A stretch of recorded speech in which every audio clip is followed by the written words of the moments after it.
जिसका डर था वही हुआ। शुरू हो गए पावर कट्स, क्योंकि बिजली उत्पादन जिन पावर प्लांट्स में होता था वहां कोयला हो गया है खत्म।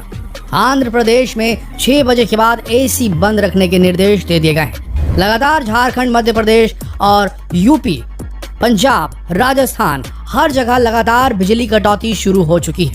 ग्रामीण इलाकों में 4 से 6 घंटे तक के बिजली काटी जा रही है। शहरों में भी 3 से 4 घंटे की बिजली कट रही है। अब ये संकट कितना ज्यादा गहरा जाएगा ये तो वक्त ही बताएगा, लेकिन एक बात तो तय है कि अभी ये संकट पूरी तरीके से टला नहीं। अभी भी बहुत बुरी संकट में है हमारे देश के पावर प्लांट, क्योंकि कोयला सप्लाई पूरी तरीके से बाधित है। तो अब क्या होगा? क्या भारत को महंगा कोयला विदेशों से आयात कराना पड़ेगा? क्या इससे जो बिजली बनेगी वो महंगी हो जाएगी?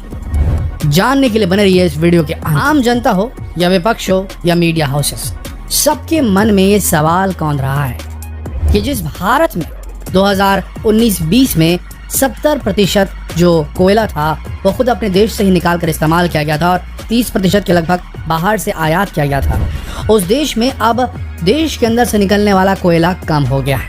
तो क्या अब 50% के लगभग आयात करना पड़ेगा या उससे भी ज्यादा आयात करना पड़ेगा? क्या अगर आयात किया गया कोयले का तो उससे जो कोयले की कीमतें बढ़ चुकी हैं पूरे इंटरनेशनल मार्केट में, उसका असर भारत पर भी पड़ेगा? क्या भारत को महंगा कोयला खरीदना पड़ेगा? क्या इससे बिजली महंगी हो जाएगी देश के लिए? ये बड़ा सवाल है दोस्तों, सब ये सवाल उठा रहे हैं। विपक्ष का तो ये कहना है कि जिस कोलगेट यानी कि कोयला घोटाले के चलते मनमोहन सरकार को लगभग गिरा दिया गया था CAG की रिपोर्ट पेश करके पार्लियामेंट में, उसी कोलगेट को अगर ध्यान में रखा जाए तो ये बताया गया था कि उसमें 1,86,000 करोड़ रुपए का घोटाला किया गया था। और इसके चलते जब मोदी सरकार सत्ता में आई तो उन्होंने सारे प्राइवेट प्लेयर्स जिन्हें आवंटित किया गया था कोयले की खदानें, उन्हें निरस्त कर दिया गया। और अब स्थिति ये है कि जिन नए प्लेयर्स को ये खदानें दी गई हैं, या तो वो खदानें किसी कंट्रोवर्सी के तहत रुक चुकी हैं या कुछ कारणों की वजह से, फाइनेंशियल कारणों की वजह से, कोरोना और बाकी सब चीज़ों की वजह से वहाँ कोल उत्पादन नहीं हो रहा है। देखा जाए तो कोल उत्पादन 50% तक बाधित हो गया है जो देश से होता था। अब इसकी भरपाई कैसे की जाएगी? क्या एक पॉलिसी पैरालिसिस है? ये सवाल उठाया जा रहे हैं विपक्ष और कई मीडिया हाउसेस के द्वारा। चलिए तहे में जाते हैं और जानते हैं कि आखिर ये हुआ कैसे। क्या कोरोना की मार, लॉकडाउन की मार, उसके बाद बारिश की मार और उसके बाद इंटरनेशनल मार्केट में बढ़ते कोयले की मार के अलावा देश की सरकार ने पॉलिसी बनाने में कहीं चूक कर दी, जिसके चलते देश में बिजली का एक बहुत बड़ा संकट आ खड़ा हुआ है? क्या लगता है आपको? क्या यहाँ चूक हो गई मोदी सरकार से? आइए जानते हैं कुछ तथ्यों को। देखिए, इस बात से इनकार नहीं किया जा सकता कि भारत करप्शन की जंजीरों से जकड़ा हुआ है। हम और आप शायद साबित कभी ना कर पाए, लेकिन एविडेंट है कि यहाँ पर घूस चलती है, करप्शन चलता है। हर पॉलिटिकल पार्टी अपने पसंदीदा बिजनेसमैन को फायदा पहुंचाती है। क्यों? क्योंकि बिजनेसमैन उन तक पैसा पहुंचाते हैं, जिसके बल पे ये बड़ी बड़ी राजनीतिक पार्टियां चुनाव लड़ती हैं और चुनाव जीतती हैं। इसी पैसे को ये प्रचार में लगाती हैं जो बिजनेसमैन से इन्हें स्पॉन्सर्ड होकर मिलता है, और इसी पैसे को लोगों में भी बांटती है, जनता में भी बांटती है। और हम जनता में कई लोग ऐसे करप्ट होते हैं जो पैसे लेकर, फायदा मुनाफे लेकर वोट अपने बेच देते हैं, और इस तरीके से पूरे चुनाव को प्रभावित किया जाता है और सत्ता बदल जाती है। जब मोदी सरकार आई तो मोदी सरकार के आने से पहले ही जो कांग्रेस की सरकार थी, जो मनमोहन सिंह की सरकार थी, उस पर आरोप लगे कि इन्होंने गलत तरीके से कोल ब्लॉक्स का आवंटन किया है, धांधली की गई, काफ़ी सारा पैसा खाया गया है, जिसके चलते कोलगेट जो स्कैंडल था उसका पर्दाफाश किया गया। 1,86,000 करोड़ का जो घोटाला हुआ था उसका पर्दाफाश किया गया। और उसके बाद क्या हुआ, जब मोदी सरकार सत्ता में आई तो उन्होंने जितने प्राइवेट प्लेयर्स थे जो उनके हिसाब से फंड ट्रांसफ़र करते थे कांग्रेस पार्टी को ताकि वो चुनाव लड़ सके या जैसा भी कुछ हो, तो उन जितने भी कोल ब्लॉक्स थे उन्हें पूरी तरीके से निरस्त कर दिया गया, उनके नाम को हटा दिया गया वहाँ से। उसके बाद नए सिरे से सारे कोल ब्लॉक्स को आवंटित किया गया। इस बार जब कोल ब्लॉक्स मिले तो उसमें कुछ हिस्सा, कह सकते हैं कुछ बड़े कोल ब्लॉक का हिस्सा अडानी ग्रुप को मिला। अब हुआ ये कि अडानी ग्रुप को जो कोल ब्लॉक का हिस्सा मिला वो कुछ छत्तीसगढ़ में भी मिला और कुछ झारखंड में भी मिला, कुछ ऐसे जगहों पर भी मिला जहाँ पर फॉरेस्ट है, ज़मीन पर जहाँ आदिवासी रहते हैं, जो फॉरेस्ट पर डिपेंडेंट है, तो वहाँ कुछ प्राकृतिक कारण भी थे। और अब होता यह है कि जब कोल ब्लॉक आवंटित किए जाते हैं तो जहाँ पर खदानें उसके आसपास के इलाके को भी अक्वायर करना पड़ता है, लैंड एक्विजिशन का वहाँ पर लगता है। जब ऐसा होता है तो वहाँ जो कोल ब्लॉक जिसने खरीदा है या जिसने लीज पर लिया है, खरीदा नहीं बोलना चाहिए, लीज पर लिया है, उस बंदे को, उस पार्टी को वहाँ पर जो लोग होते हैं उन्हें विस्थापित करने के लिए, उनकी फैसिलिटीज़ के लिए काफ़ी सारी चीज़ें करनी पड़ती हैं। वो अलग इन्वेस्टमेंट होता है, जिसके चलते अब वहाँ पर तनातनी मच चुकी है बुरी तरीके से। इस वजह से ऐसे कई सारे कोल ब्लॉक्स हैं जहाँ पर अब कोयले निकालने का काम यहाँ तो बाधित है या बहुत कम लेवल पर चल रहा है।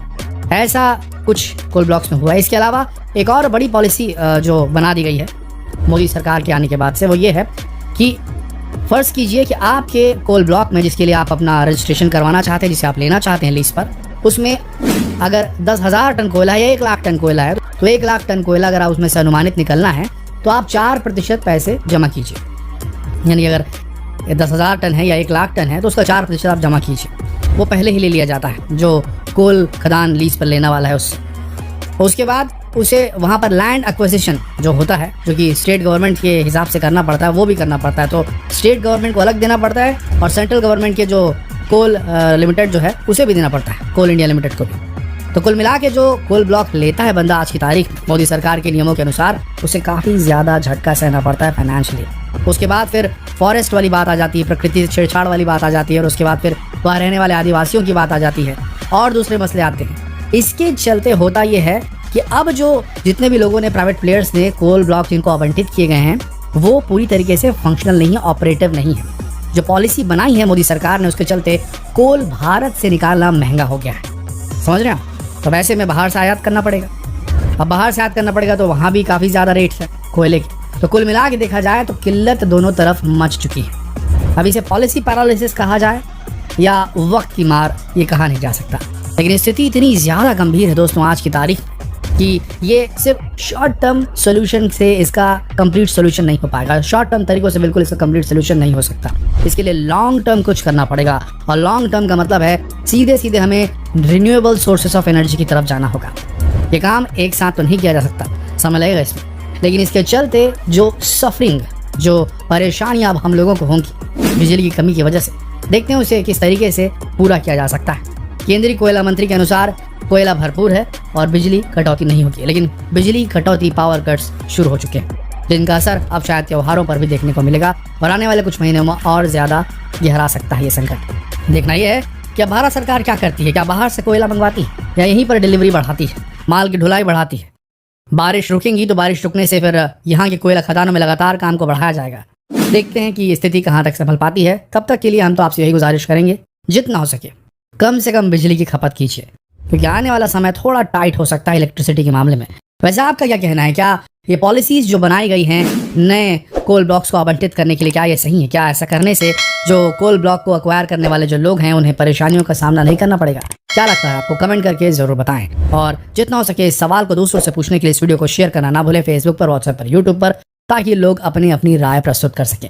मिलते हैं अगले वीडियो में और जानते हैं कि देश का सबसे बड़ा डैम वो कौन सा है जहां पर सबसे ज्यादा भारत ऊर्जा जनरेट करता है। देश को सबसे ज्यादा बिजली देने वाला डैम कौन सा है, आइए जानते हैं अगले वीडियो में। तब तक के लिए आप सबका इस वीडियो के अंत तक बने रहने के लिए दिल से धन्यवाद।